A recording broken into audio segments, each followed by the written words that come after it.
नमस्कार, आप देख रहे हैं न्यूज 18 बिहार झारखंड और मैं हूं आपके साथ लक्ष्मी। स्पेशल रिपोर्ट में आइए रुख करते हैं खबरों की ओर। ईरान और इजराइल के बीच छिड़ी इस भयानक जंग का नतीजा क्या होगा, ये सवाल हर किसी के जहन में चल रहा है। लेकिन ईरान ने जो अब रुख अख्तियार किया है वो यही बता रहा है कि पश्चिम एशिया में कोई बड़ी अनहोनी हो सकती है।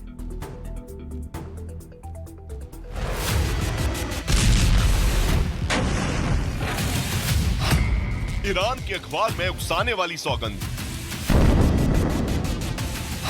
इजराइल और अमेरिका को डायरेक्ट वार्निंग, तेहरान टाइम्स में तबाही की नई कहानी।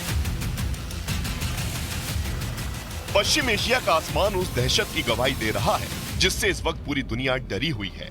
यही वजह है कि कतर यात्रा के दौरान ईरान के प्रेसिडेंट के एयरक्राफ्ट को तीन F-14 टॉमकैट फाइटर जेट सुरक्षा दे रहे हैं। डर इसी बात का है कि कहीं इजराइल की कोई मिसाइल अपने टारगेट को तबाह ना कर दे। वॉर जोन की ऐसी विभीषिका है, आन और बान के लिए ना जान लेने में कोई गुरेज है और ना ही जान देने में। और यही ईरान का प्रमुख अखबार तेहरान टाइम्स तस्दीक कर रहा है। तेहरान टाइम्स में बड़े बड़े शब्दों में लिखा गया है, Iran's hand on the trigger, यानी ट्रिगर पर ईरान का हाथ है। और उसके ठीक ऊपर इस हेडलाइन के मतलब को समझाया गया है, जिसमें कहा गया है कि अगर ईरान के ऑपरेशन के जवाब में इजराइल ने कुछ भी किया तो ईरान ने भी बड़े हमले की कसम खा रखी है। तो ईरान ने भी बदले की कसम खा रखी है। यानी ये संदेश सिर्फ इजराइल के लिए नहीं है, बल्कि इजराइल के सहयोगी देशों खासकर अमेरिका के लिए भी है, जिसने कुछ ही घंटे पहले यूएन में भी ईरान को अंजाम भुगतने की चेतावनी दी है। हम इजराइल की हर हाल में रक्षा करेंगे। इस मसले पर ईरान को गंभीर नतीजे भुगतने होंगे। इसके अलावा ईरान को सबक सिखाने के लिए अमेरिका ने नए तरीके से ईरान की घेरेबंदी शुरू कर दी है। खबर है कि इस बारे में अमेरिका ने सहयोगी देशों से बात की है और सहयोगी देशों से ईरान को सख्त जवाब देने के लिए कहा है। साथ ही अमेरिका ने ईरान पर ज्यादा से ज्यादा प्रतिबंध लगाने की बात भी कही है। इतना ही नहीं, संयुक्त राष्ट्र के महासचिव ने भी इजराइल पर ईरान के हमले की निंदा की है। साथ ही उन्होंने युद्ध के गंभीर नतीजों पर अपनी चिंता भी जाहिर की है।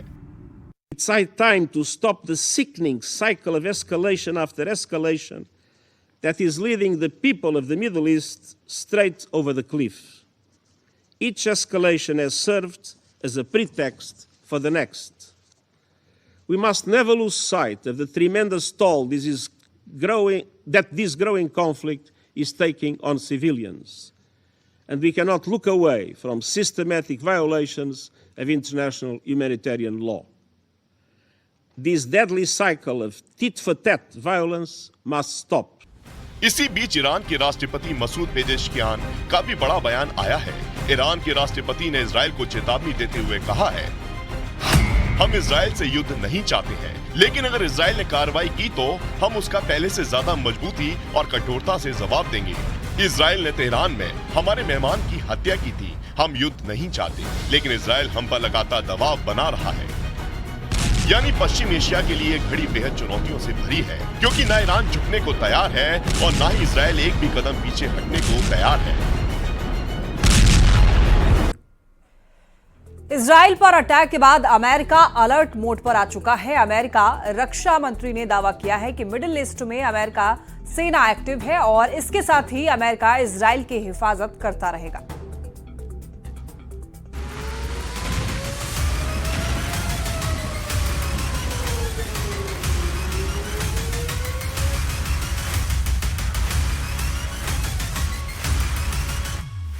किसने सोचा था कि पिछले साल 7 अक्टूबर से इजराइल पर हुआ हमास का हमला अरब देशों में महायुद्ध की शुरुआत है।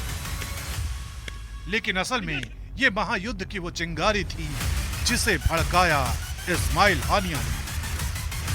उसे हवा दी नसरल्ला, हूथी विद्रोही और खामनेई ने। लेकिन उस चिंगारी को दहकता आग का गोला बनाकर उन्हीं के ऊपर बरसा रहे हैं बेन्यामिन नेतन्याहू।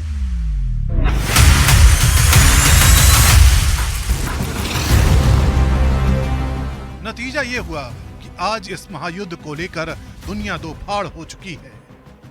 एक तरफ है इजराइल गुट तो दूसरी तरफ है ईरान गुट। इजराइल पर हमले के पहले दिन से उसके साथ दुनिया का सबसे ताकतवर देश सुपर पावर अमेरिका खड़ा है। इसके अलावा फ्रांस, ब्रिटेन, जर्मनी समेत यूरोप के ज्यादातर देश इजराइल के समर्थन में हैं। और असल में दुनिया के यही वो देश हैं जिनके समर्थन से इजराइल की ताकत कई गुना बढ़ चुकी है। दूसरी तरफ इजराइल के दुश्मन नंबर 1 ईरान के साथ फिलिस्तीन, तुर्की, लेबनान, सीरिया, कतर और ओमान जैसे देश हैं। रूस और चीन भी ईरान के साथ खड़े हैं। हालांकि अभी देशों ने ईरान को खुला समर्थन नहीं दिया। दुनिया भर के युद्ध विशेषज्ञ सैन्य ताकत के मामले में इजराइल और ईरान के बीच बराबरी की टक्कर मानते हैं। ग्लोबल फायर पावर इंडेक्स के मुताबिक ईरान दुनिया में 14वें नंबर पर है, तो इजराइल 17वें नंबर पर है।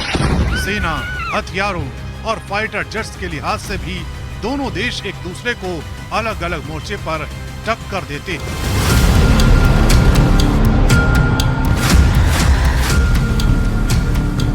इजराइल और ईरान में से किस मोर्चे पर किसका पलड़ा भारी है, किसकी ताकत ज्यादा है, ये इस चार्ट के जरिए समझा जा सकता है। ईरान के पास कुल विमान 551 हैं और इजराइल के पास 612। ईरान के पास 186 फाइटर जेट्स हैं, तो इजराइल के पास 241। ईरान के पास हेलीकॉप्टर 129 हैं, तो इजराइल के पास 146। ईरान के पास 1996 टैंक हैं, तो वहीं इजराइल के पास 1370।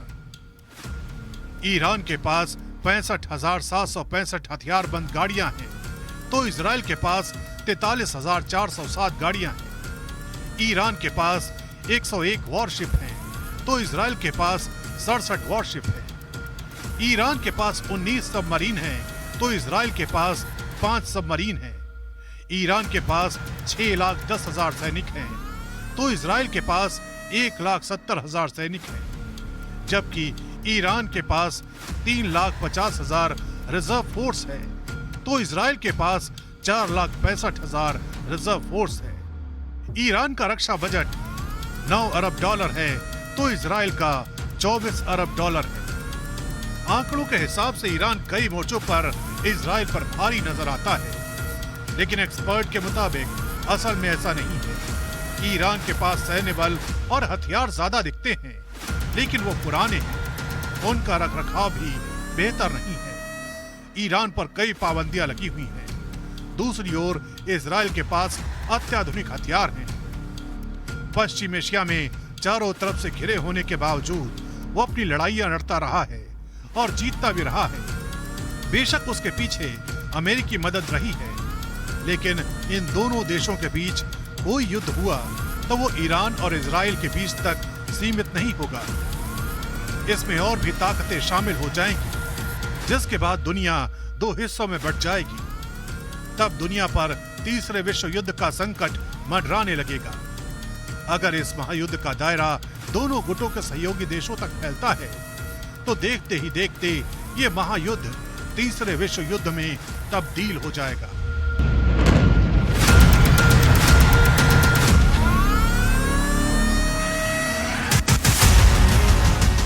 अपने न्यूक्लियर प्रोग्राम की वजह से ईरान वर्षों से अमेरिका की नजर में खटक रहा है। ऐसे में इजराइल पर ईरान का हमला उसके लिए बड़ा आत्मघाती कदम साबित हो सकता है। ईरान के चारों तरफ अमेरिका ने सामरिक शतरंज के मोहरे तैनात कर दिए हैं। भूमध्य सागर से लेकर ओमान की खाड़ी तक और सीज नहर से लाल सागर तक और अदेन की खाड़ी से भारत की खाड़ी तक अमेरिकी नौसेना की तैनाती है। इसके अलावा Jordan, Syria, Bahrain, Kuwait, Qatar, Saudi Arab, Iraq, UAE, Oman में अमेरिकी सेना के बेसिस हैं, जहां हजारों की संख्या में अमेरिकी सेना तैनात है। डिफेंस सिस्टम के साथ साथ रक्षात्मक और हमले करने के लिए तैयार सेना है। ऐसे में ईरान एक साथ इजराइल और अमेरिका का मुकाबला नहीं कर सकता। उसे बाकी देशों के हथियार और सैन्य मदद की दरकार होगी। ऐसे में जो भी देश ईरान के साथ खड़ा होने का फैसला करेगा, वो भी युद्ध की आग में जल सकता है।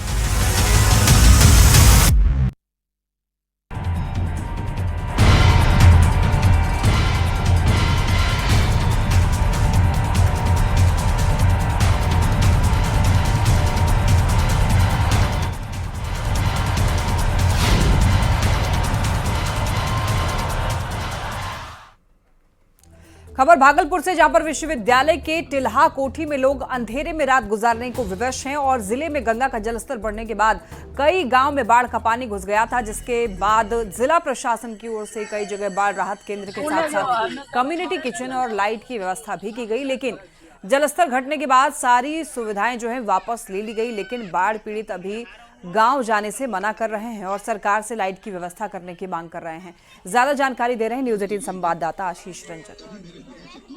अभी हमें तिलका मांझी भागलपुर विश्वविद्यालय के टिल्हा कोठी में, यहाँ पर बाढ़ पीड़ितों का बसेरा था और अभी भी बसेरा है।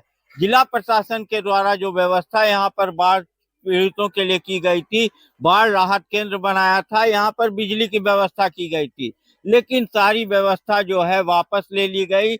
जिला प्रशासन का कहना है कि गांव में जो है पानी घट गया है और जो है ये बाढ़ पीड़ित अब वहां जा सकते हैं। और बिजली काटने के बाद जो है कुछ लोग जो है जरूर विश्वविद्यालय का जो बिजली का तार गया है उससे उकसा फंसा कर जो है लाइट ले लिए हैं, लेकिन बाढ़ पीड़ित अभी यहाँ से जाना नहीं चाह रहे हैं और यहीं रहना चाह रहे हैं। उन लोगों का कहना है कि घर में अभी रहने की जैसी स्थिति नहीं है। पानी बढ़ रहा है, हम लोग अभी घर नहीं जाएंगे, खेपा है, पानी तूफान बढ़ रहा है, हम लोग को बिजली बत्ती है नहीं। यूनिवर्सिटी से लेकर के हम लोग कभी कोई जलाता है, किसी के नहीं है तो नहीं जला रहा है। बच्चा बुच्ची लेकर के रहते हैं, अंधेरे में सांप बिच्छा आता है, बस सांप बिच्छा के मारते हैं हम लोग को बिजली बत्ती है नहीं। अभी हम लोग घर जाएंगे। घर जा रहे हैं। परेशानी तो हमारा यही है कि घर में पानी बहुत है, बाल बच्चा लेकर अगर जाएंगे कहाँ पर रहेंगे, इसीलिए हम लोग यहाँ पर नहीं रह रहे हैं। हमारा यहाँ बिजली बत्ती सब लेक चले गए है, खाना पीना सब लेक चले गए, बंद कर दिए। हम लोग अंधेरे में रोड पर बैठ के मोबाइल के साथ बच्चे के खेल धूप के दिखाते हैं और दिवस गमाते हैं। हमारा लोग के बहुत तकलीफ है, हमारा लोग के खाना भी बंद हो गया। वृद्धि हो रही है, लेकिन एक खुशी की बात यह है कि उतनी अत्यधिक वृद्धि नहीं है। लगभग आधा सेंटीमीटर प्रति घंटे से जल स्तर में वृद्धि हो रही है, तो इससे कोई भी आम जन को समस्या नहीं होगी। जो कुछ दिनों पहले जो स्थिति थी वैसी स्थिति नहीं होगी और सामान्य जो जनसंख्या वो प्रभावित नहीं होगी। जलस्तर बढ़ रहा है, इसको लेकर इन लोगों की चिंता है कि कहीं फिर से एक बार गांव में पानी और न बढ़ जाए, जिसके कारण इन लोगों को वहां से जाने से डर रहे हैं। वहीं जिला प्रशासन की ओर से लगातार कहा जा रहा है कि स्थिति समान हो गई है, लेकिन इन लोगों का साफ कहना है कि गंगा में जलस्तर बढ़ रहा है और लग रहा है कि फिर से गांव में पानी घुस प्रवेश कर जाएगा और गांव में दलदल भी है, जिसके कारण ये लोग नहीं जा रहे हैं। अब देखने वाली बात है कि जिला प्रशासन इस पर क्या कार्रवाई करता है। आशीष रंजन, न्यूज 18 भागलपुर। खबर शेखपुरा से, जहां पर घाट कुसुम्बा प्रखंड के हरहुर नदी में पानी कम हो रहा है, लेकिन बाढ़ से पीड़ित लोगों की मुश्किलें कम होने का नाम नहीं ले रही है। नदी में पानी का जलस्तर बढ़ने से करीब 1000 एकड़ में लगे हुए धान बर्बाद हो रहे हैं। हालांकि जिला प्रशासन फसल की क्षतिपूर्ति मुआवजा को लेकर सर्वे कर रहा है, लेकिन ताल क्षेत्र का किसान ज्यादातर पट्टा पर खेती करते हैं। जिनके पास खेत के कागज नहीं है, उन्हें लाभ नहीं मिलने की चिंता सता रही है। ज्यादा जानकारी दे रहे हैं न्यूज 18 संवाददाता अजीत कुमार सिन्हा। शेखपुरा जिले का ये हरहुर नदी के किनारे कई गांव बस्ती बसे हुए हैं। ये बावघाट गांव कहा जाता है और जहां सबसे बड़ी बात यह है कि पानी तो घट रहा है, लेकिन समस्या इनकी बड़ी बनी हुई है। फसल लगाया था, लेकिन जब मुआवजा की बात हो रही है तो कागजात का डिमांड हो रहा है। इनके पास कोई कागजात जमीन का नहीं है, खेत का नहीं है। परेशानी सर, अब हमरे जमाना न कागज है न पत्थर है, कुछ नहीं है। देहो जरिए मनी बाप दादा का ज़मीन है, अब ब्लॉक में जमा करते हैं, कहता है कि पुराना रसीद है, आपको खेत भी पुराना हो गया है। थोड़ा बहुत बचा है, लेकिन आप मान लिया जो जमीन तो हम पट्टा लिए 13,000 14,000 जैसा जो है। अब हमारे पास तो जमीन का कागज नहीं है और कागज मांग रहा है। हम आप एक फॉर्मेट है, उस फॉर्मेट को या तो वार्ड मेंबर से, मुखिया, सरपंच या कृषि समन्वयक सलाहकार से भी सत्यापित कर लेंगे। और वो चूँकि वो उस ये को किसान सलाहकार या हमारे समन्वयक खुद ही जाकर के फील्ड का सत्यापित कर लेंगे कि क्या वो बटाईदार इतने में लगाते हैं, तो फिर उसी हिसाब से उनका। जिला प्रशासन ऐसे मामले को संज्ञान में लीजिए और जो बटाईदार हैं, पट्टेदार हैं, उनको मुआवजा देने की सवाल है, क्योंकि इनका पूंजी और मेहनत लगा है उसमें। अजीत कुमार सिन्हा, न्यूज 18 शेखपुरा। सीतामढ़ी में बाढ़ का पानी कम तो जरूर हुआ है, लेकिन रूनी सैदपुर में रहने वालों की परेशानी अभी भी बरकरार है। अभी भी कई घर बाढ़ के पानी में डूबे हुए हैं। इलाकों के लोग प्रशासन से कम्युनिटी किचन शुरू करने की मांग कर रहे हैं। ज्यादा जानकारी दे रहे हैं न्यूज 18 संवाददाता संजय कुमार। इस वक्त हम सीतामढ़ी जिले के रूनी सैदपुर प्रखंड के रैन विष्णु पंचायत में हैं और चारों तरफ सैलाब का पानी किस कदर तबाही मचाया हुआ है, इसको आप तस्वीरों के माध्यम से देख सकते हैं। ट्रैक्टर जो है वो उल्टा हुआ है ट्रैक्टर, और लोगों के घरों में पानी भी लगातार अब भी बना हुआ है। काफी संख्या में ग्रामीण जो हैं वो प्रशासनिक उम्मीद की बाट जोड़ रहे थे, लेकिन प्रशासन का कोई भी नुमाइंदा उन तक नहीं पहुंचा है और यही कारण है कि लोगों में नाराजगी भी है। आज चौथा दिन है ये, 4 दिन के बाद पानी का लेवल कम हुआ है। एक ग्रामीण हमारे साथ मौजूद है, हम उनसे बात करते हैं। 4 दिन में इस पंचायत की अगर बात कर लें, राम विष्णुपुर पंचायत आपने जी रैन विष्णु पंचायत, रैन विष्णु, कितना कम हुआ है पानी का लेवल? कितना कम हुआ है? पानी लगभग आपको 2-2.5 हाथ कमा है पानी अभी। 2-2.5 हाथ कमा है। जी इतना पानी था यहाँ पर, इतना वर्ष जहाँ इस वक्त हम लोग खड़े हैं इतना पानी। जी तो 4 दिनों में 4 दिनों की अगर बात कर लें तो क्या आप लोगों को राहत मिली प्रशासन की तरफ से? कोई राहत नहीं मिला अभी तक, कुछ नहीं, कोई देखने भी नहीं आया है। गेहूँ चावल दे रहा ना, दे गया 5 किलो वाला, हाँ वो भी नहीं मिला, कुछ भी हमको नहीं मिलता है, कुछ भी नहीं हम लोग को मिलता है। विडम्बना कह लीजिए या दुर्भाग्य कह लीजिए कि राहत की उम्मीद पाले ये लोग अभी यहाँ पर मौजूद हैं, लेकिन कोई देखने सुनने वाला नहीं है। मुखिया जी भी बता रहे हैं कि उनका भी घर पानी में डूबा हुआ, वो भी सीने के ऊपर पानी में फंसे हुए हैं। तो ऐसे में इनको कौन सुनेगा, ये जरूर ध्यान देने वाली बात थी, लेकिन शायद कहीं न कहीं प्रशासन भी इसमें चूक गया है।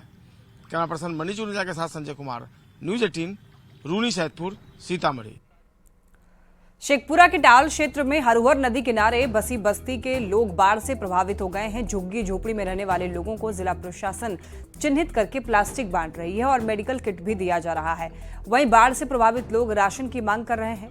बाढ़ प्रभावित लोगों से बात की संवाददाता जीत कुमार सिन्हा ने।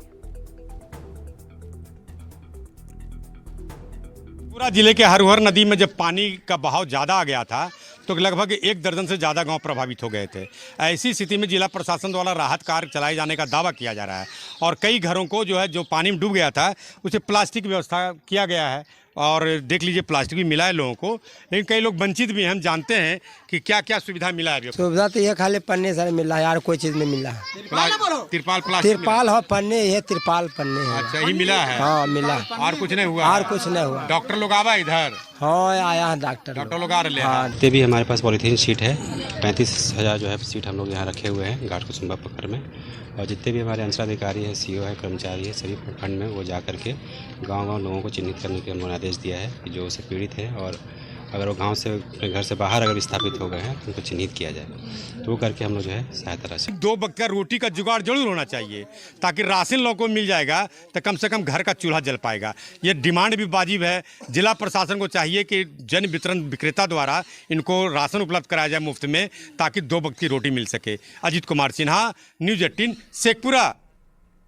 नेपाल से आई बाढ़ ने रक्सौल के निचले इलाके में बने कुष्ठाश्रम में रहने वाले रोगियों की परेशानी और ज्यादा बढ़ा दी है, क्योंकि घाव पर पानी लगने की वजह से संक्रमण फैलने का डर रोगियों को सता रहा है। इसीलिए लोग खुद को बचाने के लिए ऊंचे मचान पर रहने के लिए मजबूर हैं। आपको ये बता दें कि रक्सौल के सुंदरपुर में बने कुष्ठाश्रम में दूर दराज से लोग अपना इलाज करवाने के लिए आते हैं, लेकिन बाढ़ ने लोगों की परेशानी को दोगुना कर दिया है, जिससे परेशान लोगों ने अब प्रशासन से मदद की गुहार लगाई है। चारू से बंद बा, गाँव से बड़ बाजार ना जाए हमके, यहाँ से लेके कस्टम तक ले पानी बा। और सुंदरपुर में देखा तनी पानी चारों तरफ से बा, बीच में हमके गाँव बा। काफी ज्यादा परेशानी होती है। परेशानी बा सर, दिक्कत बा गाँव वाला के। मुजफ्फरपुर में बागमती के कहर को कई गांव झेल रहे हैं और आई प्रखंड के पितौजिया सहित कई गांव में बाढ़ का पानी घुस चुका है, जिसकी वजह से कई लोग बेघर हो चुके हैं और किसी तरह ऊंचे स्थान पर गुजर बसर कर रहे हैं। कुछ लोगों ने मुजफ्फरपुर सीतामढ़ी NH पर आपको बता दें शरण ले ली है, तो कुछ लोग जो हैं छत पर बैठकर बाढ़ के खत्म होने का इंतजार कर रहे हैं।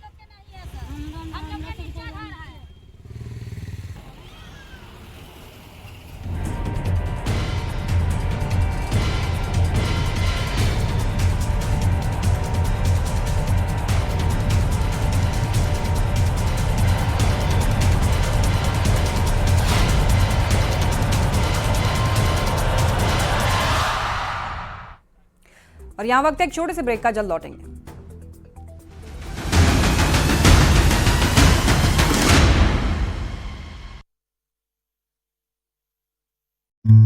जय बिहार, जय बिहार। 2 अक्टूबर 2024 बिहार की राजनीति में एक नई पार्टी का उदय हुआ। देश की राजनीति में अपनी चुनावी रणनीति का लोहा मनवा चुके प्रशांत किशोर ने अपनी नई पार्टी जनसुराज के लॉन्चिंग का ऐलान कर दिया। कि अपने जीवन काल में हम लोग ऐसा बिहार बनाएंगे कि देश दुनिया में कोई आदमी बिहार और बिहारी को गाली नहीं दे पाएगा। अपनी नई पार्टी के लॉन्चिंग के मौके पर प्रशांत किशोर ने विरोधियों पर वार किया तो बिहार के लोगों को खूब बड़े सपने दिखाए।